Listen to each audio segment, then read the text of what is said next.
Com a graça de Deus, o nosso programa já voltou. Foi só uma brincadeira, viu? Não, você pode chamar quem você quiser aí. Pessoal, vou mostrar para Se vocês é amiga de Deus, você chama ele. o livro. Eu sou amiga dos amigos de Deus, isso que é importante na vida. Isso é importante. É A Aventura da Filosofia, de Parmênides a Nietzsche. Muita coisa que a gente está conversando aqui no programa tem aqui no livro, tá bom? Quem precisar pode me procurar por Twitter, por Facebook, aqui pela própria página do programa, tá? É só chamar que a gente atende. E a gente estava conversando sobre Paulo.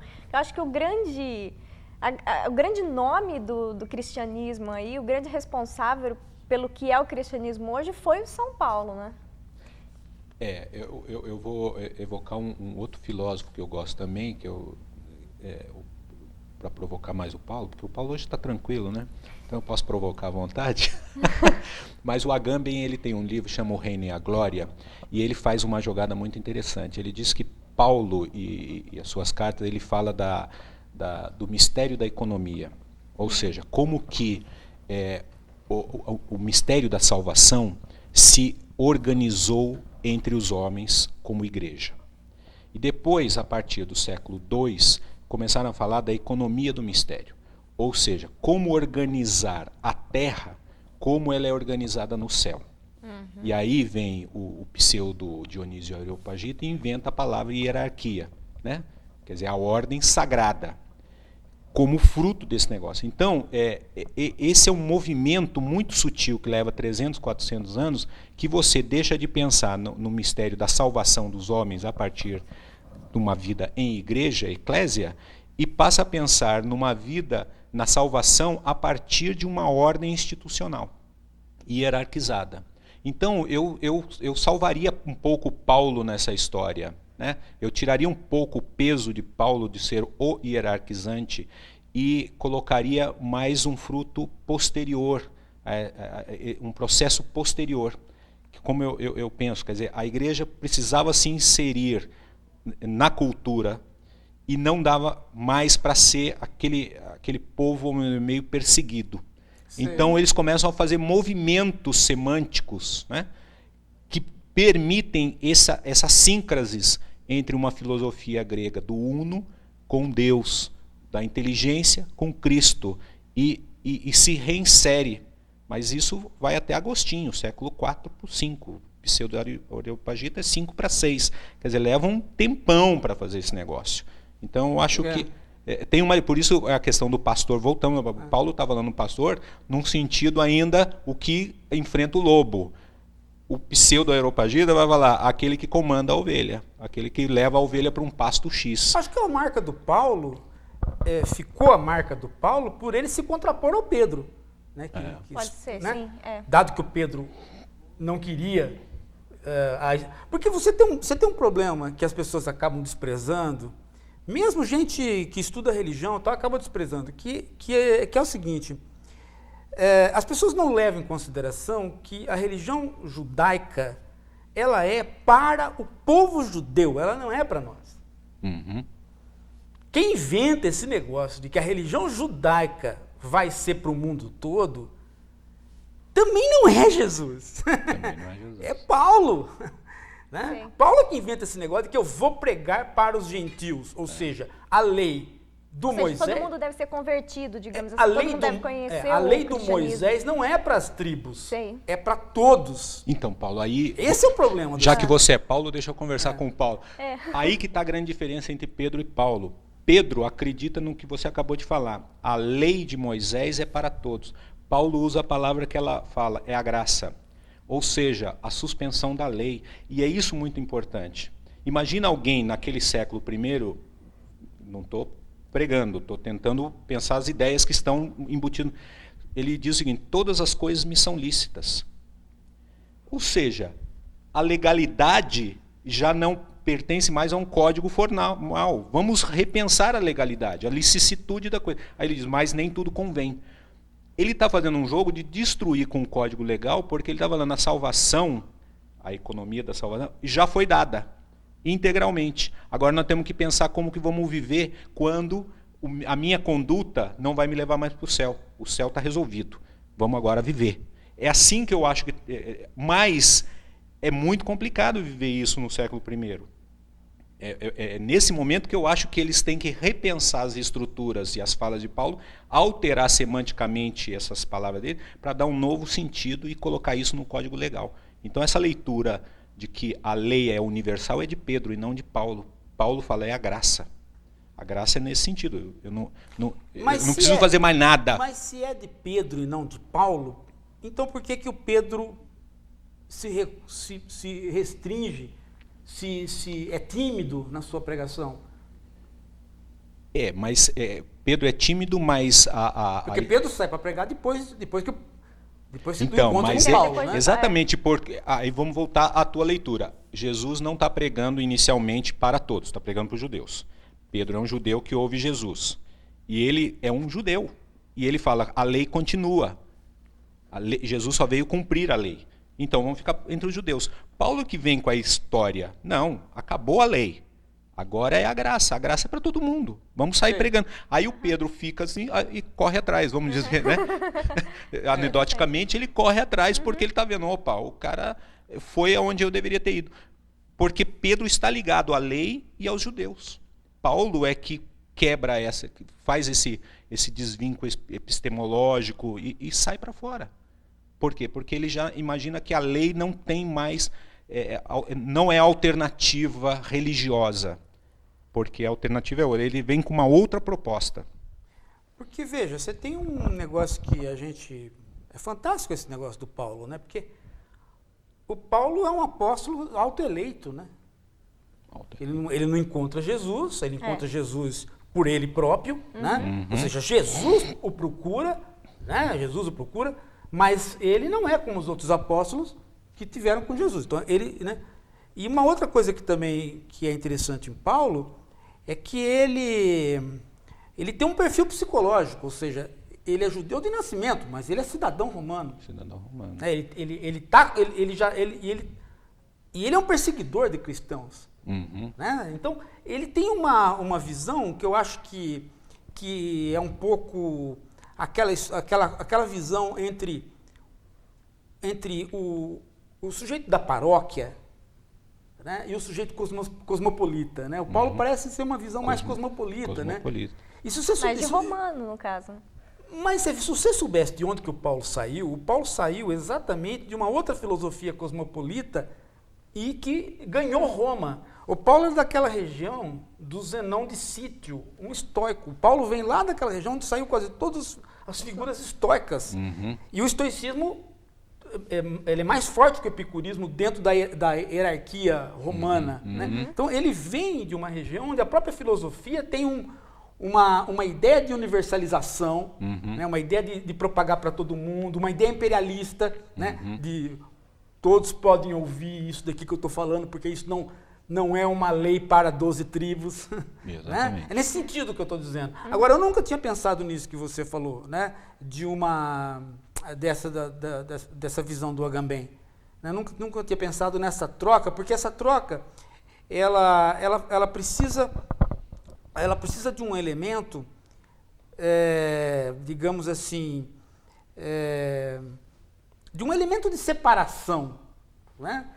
Ela precisa ter uma mínima hierarquia para você hierarquizar. Exatamente. Né? Quer dizer, você não é uma ideia que você possa tê-la dentro da comunidade dos primeiros cristãos. Você precisa já ter uma igreja organizada para você falar assim, bom, então agora eu vou organizar. Isso. Né? Quer dizer, tem que ter uma mínima estrutura hierárquica. Então, né? Aí se você lê, tem Bom, Santo Agostinho já está dentro de uma estrutura hierárquica. Agostinho total. Total, né? Total. Mas o Clemente de Roma, que é um bispo que é da linhagem de Pedro, e está em Roma, ele escreve a igreja de Corinto. Olha, para mim essas figuras são fantásticas, porque é um cara de Roma, de uma estrutura tradicionalmente hierarquizada, né? Estrutura militaresca romana, escreve a Corinto, que é grego. Que acredita na eclésia, nos processos agóricos, nas discussões, nas liberdades. A igreja de Corinto, o que está acontecendo? 2 jovens se levantam contra os bispos e falam, esses caras não estão sabendo o que estão falando, a gente tem que voltar a conversar. Clemente de Roma escreve uma carta, a Epístola de Clemente de Roma, pondo ordem em Corinto e hierarquizando a igreja de Corinto. Mas ele não vem de Paulo. Paulo é que foi a Corinto, nós temos lá um dos textos do Novo Testamento, é a carta de Paulo aos Coríntios. Paulo evangeliza Corinto, ele funda, vamos dizer, entre aspas, a igreja de Corinto. Mas é um bispo da linhagem de Pedro que põe ordem em Corinto, arranca esses dois jovens e institui a figura pesada de um bispo que segrega o clero do laico. Né? E o Agamben, voltando a falar, ele usa dois sentidos de religião, porque o sentido que nós temos de religião é o quê? Religare, ligação. Ele fala, não, o romano sabia que religião também é corte, é fenda, é separação, porque você separa aos deuses aquilo que é para os deuses, e separa para o uso comum aquilo que é para o uso comum. Sem esse sentido tradicional de religião como separação, você não tem hierarquia, não tem separação, você não tem clero. E isso é instituído nesse movimento que me parece que está ali em gestação. Há igrejas mais democráticas, Paulo escreve aos Gálatas, fala, não há grego nem romano, não há homem nem mulher, não há livre nem escravo, todos somos um em Cristo. Isso é um absurdo, uma baderna, né? Pedro não, ele fala, tem hierarquia. Então há um movimento muito pesado que está acontecendo e nesse sentido Pedro ganha de Paulo. Porque o Papa hoje é da linhagem de Pedro e não de Paulo. Né? O pedrismo ganha de Paulo. Né?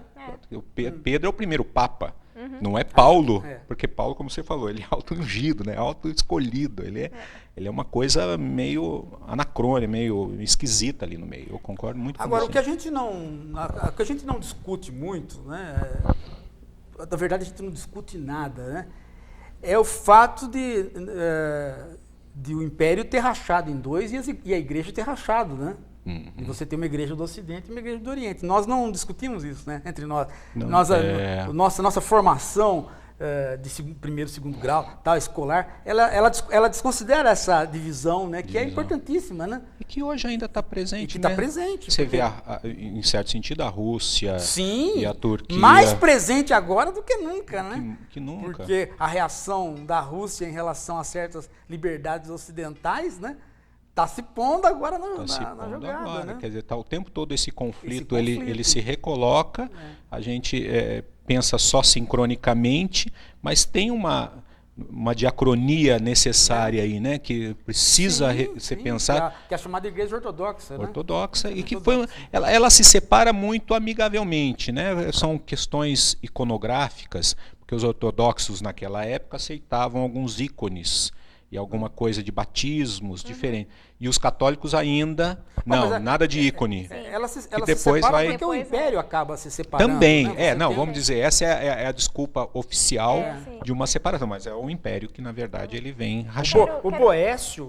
O Boécio morre por conta disso daí, porque ele começa a escrever para o Império do Oriente e o pessoal do Ocidente acha que ele está tentando unificar os impérios, aí vai condenado. Porra. Eu quero fazer algumas perguntas aqui. O Ademar de Braga está perguntando se o cristianismo é o valor dos fracos, como dizia o Nietzsche. E a coragem de Nietzsche é mais forte do que a fé? O sentido da vida é dar sentido para a vida? Ele acha que Deus atrapalha a concepção de vida autêntica? Não, estamos aí com uma autoridade... que já, agora não mais, que é ex-pastor, mas que já conversou diretamente com o Senhor. Várias vezes. Eu não tive essa oportunidade. Mas uma vez com o número do celular de Deus, nunca se perde o número de celular. O contato quando precisa ali é direto. O celular de Deus é o Pai Nosso, meu filho. Não, mas só uma coisa muito interessante que eu acho é o seguinte, quer dizer, talvez mudando um pouco de assunto, mas mantendo essa questão do Nietzsche, quer dizer, o Jesus está na cruz e ele fala, Deus por que me abandonaste? Essa figura, adoro essa frase. O ateu, a palavra ateu é aquele que não crê em Deus, mas é aquele que é abandonado por Deus. Em larga medida, ali ele é um ateu. Né? Claro, tem toda uma teologia da morte de Deus, não é isso que eu estou evocando. Eu estou evocando só esse jogo, essa brincadeira com as palavras, de dizer que às vezes a gente tem que pensar um pouquinho com carinho. Porque o A é um negador, né? É um negador. É um negador. Né? O A é um negador. Sim. Né?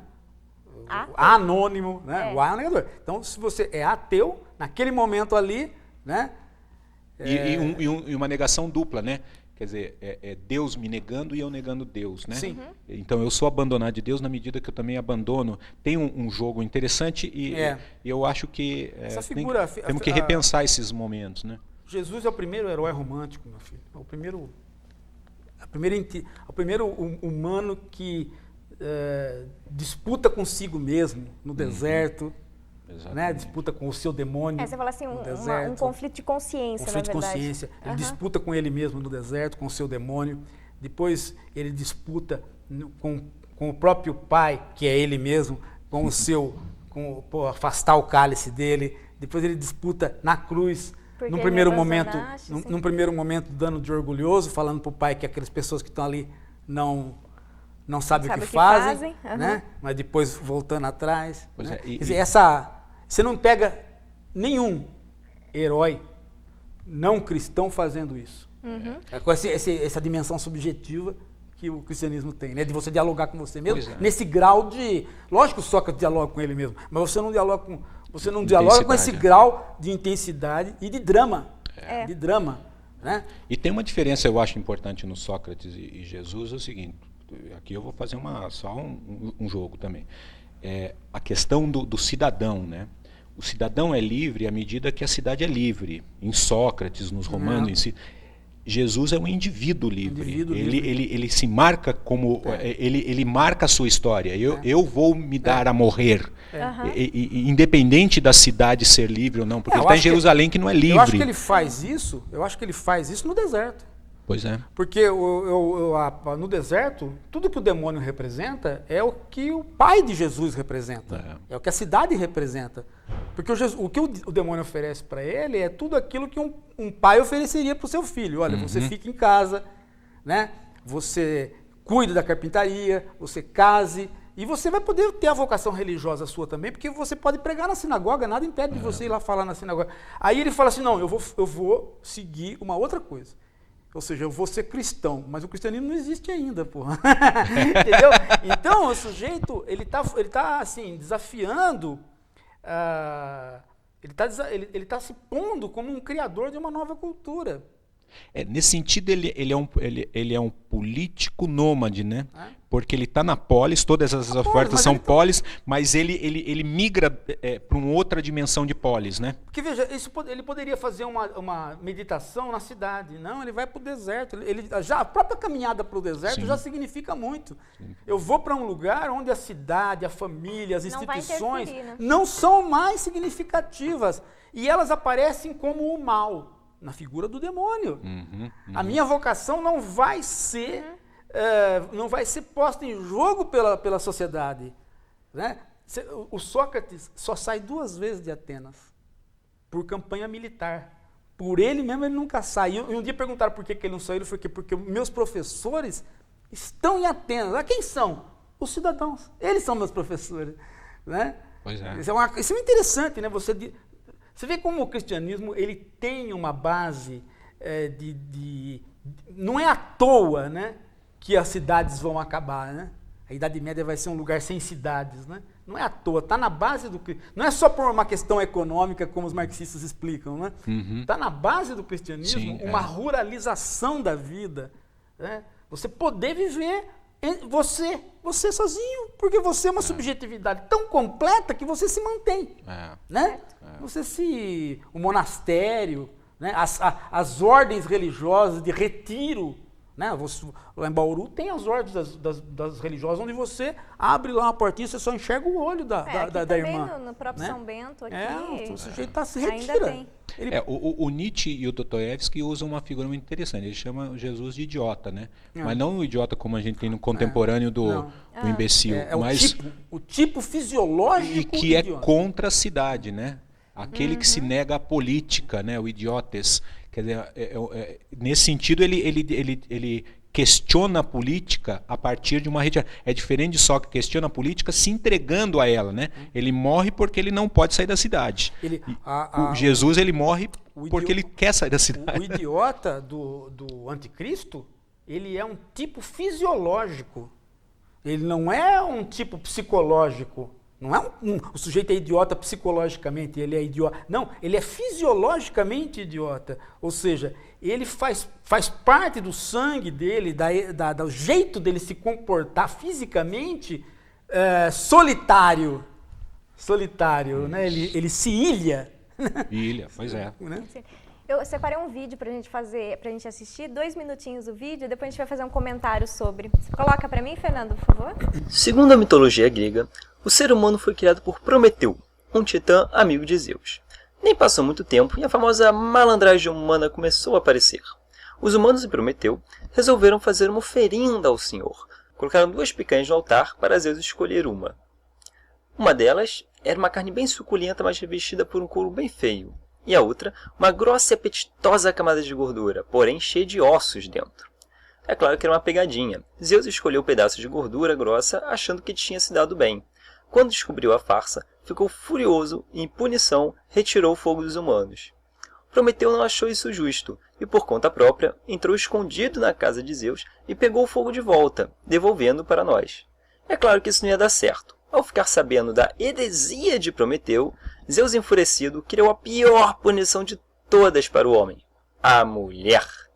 Um fato comprovado cientificamente nos dias de hoje. Ok, brincadeira, vamos voltar à história. Não bastando isso, o sacana dos Zeus ainda coloca uma caixa em suas mãos dizendo: não abra. Olha que sacanagem, imagina você passar toda a sua vida segurando uma maldita caixa e não podendo abrir. O que aconteceu no final dessa história é óbvio. A mulher abriu a porcaria da caixa e de lá saiu todos os males da humanidade. Essa história é conhecida como a Caixa de Pandora. Com o cristianismo também não foi diferente. A mulher caiu facilmente no conto da cobra em provar o fruto que foi proibido pessoalmente por Deus. De todo o Éden, a única coisa que ela não podia provar era a maldita daquela maçã. O que ela faz? Prova a maçã. Não bastando, convence o homem a experimentar, levando ele junto.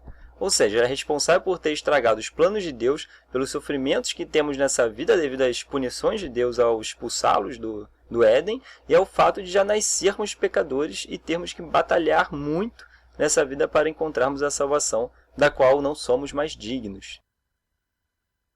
Achou interessante o vídeo? Achei. Eu acho que não pela questão da mulher aí. É do Carlos Ruas. É do Carlos Ruas, o cartunista, ele já esteve aqui no Cartunista. programa, né? Ele faz uns vídeos interessantes. Não pela questão da mulher aí, mas pela questão da moral, ou seja, pela questão da obediência, né?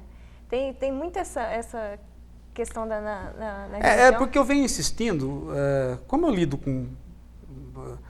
com a população de tudo quanto é formação, eu vejo que hoje no Brasil existe grupos de ateus que a gente não existia no passado, né? Quer dizer, existem jovens assim falando, eu sou ateu, como nos Estados Unidos. Claro. Nem nos Estados Unidos o ateu é um movimento político, né? O sujeito não é contra Deus, na verdade ele é contra o Estado, né? Então, mas aqui tem, então, e às vezes eu vejo o pessoal querendo pegar contradições no texto bíblico, né? Como se o texto bíblico dissesse alguma coisa do âmbito não moral. Então eu sempre insisto assim, não, o texto bíblico é um texto moral. Ele é uma história moral. Ele está querendo ter ele está querendo dizer aquilo que é o certo e errado, não aquilo que é o verdadeiro e o falso. Né? O certo e o errado, quer dizer, obedeça e não obedeça. E a religião, ela tem esse caráter, né? Ela é uma ética, né? Ela é uma ética popular, digamos assim, né? Certo. E é isso que eu queria ouvir de você, né? O que você acha disso? Quando você estava pastoreando, se você teria uma visão assim, porque o grande problema é esse, eu posso ter uma visão assim, mas eu falo isso abertamente ou não, né? Eu já vi pastores alemães, né, até aquele culto que a gente foi, onde o cara faz um discurso completamente moral, sem nenhuma transcendência. O sujeito está dando regras de viver e usa dos textos bíblicos para dar regras de viver. Faça isso, não faça aquilo. Né? Claro, sem nenhuma pretensão de disputar com a ciência o modelo de realidade. É verdade. Né? Não sei como é que você vê isso daí. Começando pelo fim, eu acho também que tem que se fazer uma separação, meio Wittgenstein, né? São duas caixas de ferramentas muito distintas. Uma coisa é a ciência, vai fazer as aplicações dela, com os modelos de verificação deles e tal, e outra coisa é a religião, que não se verifica, né? São jogos de linguagem diferentes. Jogos de linguagem. A religião não pode... O grande problema que eu acho é a religião quando ela quer verificar, ou seja, a gente vai para um programa de televisão, assiste, veja como Deus existe, olha quanta gente foi curada. Bom, esse aqui já entrou no campo da ciência, já não é mais religião, só que é uma ciência muito ruim, né? Então só aproveitando aí o gancho, o William está perguntando para você qual que é a explicação da ciência da religião para o transe religioso. Tá, então, legal. Aí entrou na minha área. Até agora já me deixou assustado. Falou do trânsito, já me entrou na minha área. Quer dizer, transitou, né? Transitou, transe. No transe. O transe. Isso é outra história. Pensei trânsito, tá bom. O que a gente tá falando mesmo? Sobre a diferença de ciência. Os jogos de linguagem. Tá? Os jogos de linguagem é a questão da moral e da obediência. Se lembra o que você falou? Jesus está ali e o pai dele, na figura de Satanás, fala para ele fazer um monte de coisa, ele fala, não, eu vou fazer outra coisa. Eu acho que a grande mudança, eu insisto no cristianismo, é que o judaísmo e as estruturas tradicionais, elas eram uma estrutura de obediência. Você entra no cristianismo, começa com um cara que desobedece todo mundo. Né? Ele vai para o deserto quando devia ficar na cidade, ele faz coisas, ele cura no sábado quando ninguém podia curar no sábado, ele fala com a prostituta quando ninguém podia falar, ele toca no leproso, ele é um desobediente. Não lava a mão. Não lava a mão. Que figura. Eu acredito que isso daí foi um trabalho incrível para os teólogos e pastores a partir de então, para poder apagar essa figura do Jesus histórico, que era um grande desobediente, porque ele estava pondo em questão todas as estruturas tradicionais de uma sociedade pia, né, no sentido de guardar os deuses, a família e a cidade. Ele não estava guardando nenhum dos três. Né? Então, eu acho que a pregação que tem que se recuperar é essa, que estrutura de crítica social que se deu a partir daquele homem, aquele nazareno, e que Paulo sacou quando ele redemocratiza, vamos dizer, os da periferia daquela urbis. Então, nem nesse sentido moral eu entraria com a religião. Eu entraria com um sentido de crítica social mesmo, sem ser teologia da libertação.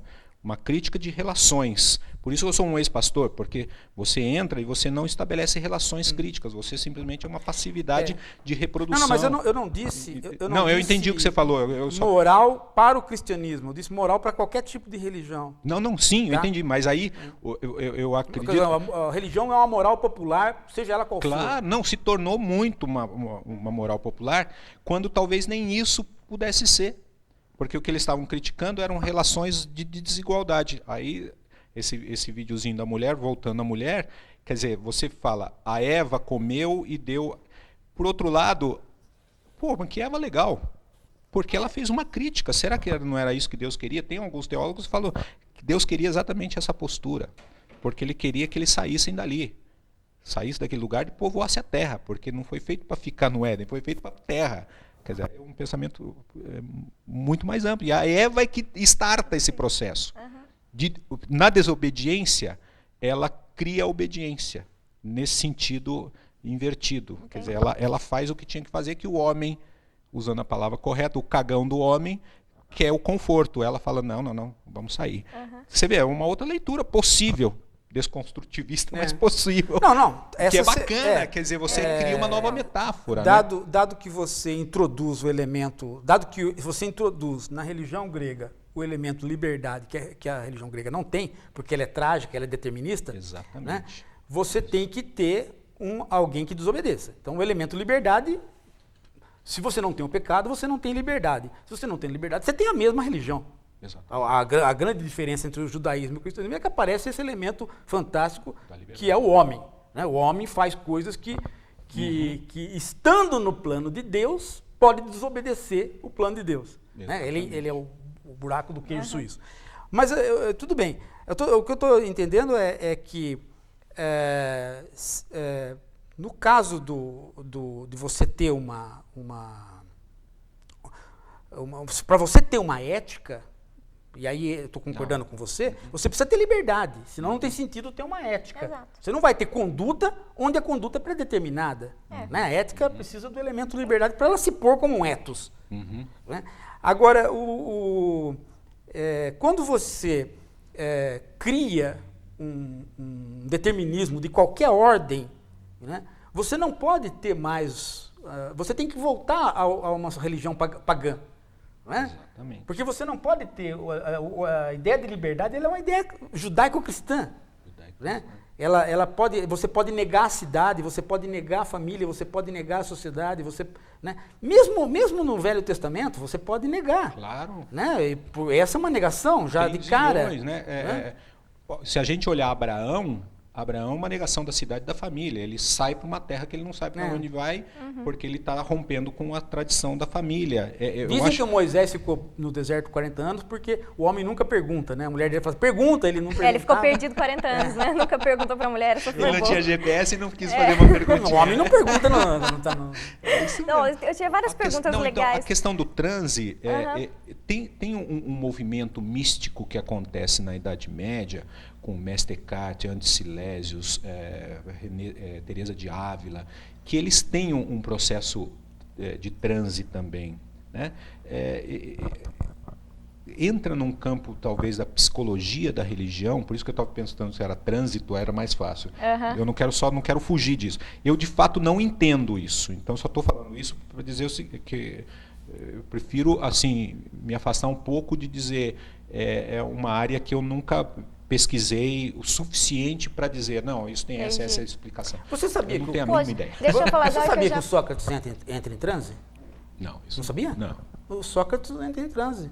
Ele fica dias, as testemunhas que foram para a guerra com ele, que ele fica dias sem comer, sem falar, num lugar fixo, parado, sem falar com ninguém. É interessante que eu acho que toda religião tem um tipo de transe, né? Seja meditação, seja qualquer tipo. E muita gente acha que esse transe do Sócrates era alguma viagem dele para o Oriente, porque as pessoas acham que só entra em transe no Oriente. É verdade. Não, você tem que ir para o Tibete, todo mundo pensa que todo mundo é o Brad Pitt, que para entrar no trânsito, o Ocidente é cheio dessas histórias de... Paulo, só falar uma coisa, eu estourei o tempo assim tempo ao é esse? máximo, o tempo da TV Mas aqui, como? já está todo Estamos- mundo indo embora, fazer sua oração já. Marcos, eu quero agradecer. fazendo vigília, Já fazendo, eu quero agradecer Tá bom, demais já sua Levou 5 participação. minutos? Foi Falaram muito, que era 1 hora. Muito rápido, né? Quero agradecer demais sua participação aqui. Qualquer dia a gente volta a conversar mais um pouco sobre religião. Tinha várias perguntas legais aqui, realmente não deu tempo de fazer todas as perguntas, pessoal. A semana que vem a gente está de volta, tá bom? Um beijo. E um beijo para Jéssica, minha prima querida, que está fazendo aniversário hoje. E um recadinho, o Paulo vai estar na Ampof dia 25 em Curitiba. Quem quiser assistir lá o Paulo, entre em contato com a gente para saber um pouco Fora mais. da programação oficial. Tá ok? Beijo, até terça que vem.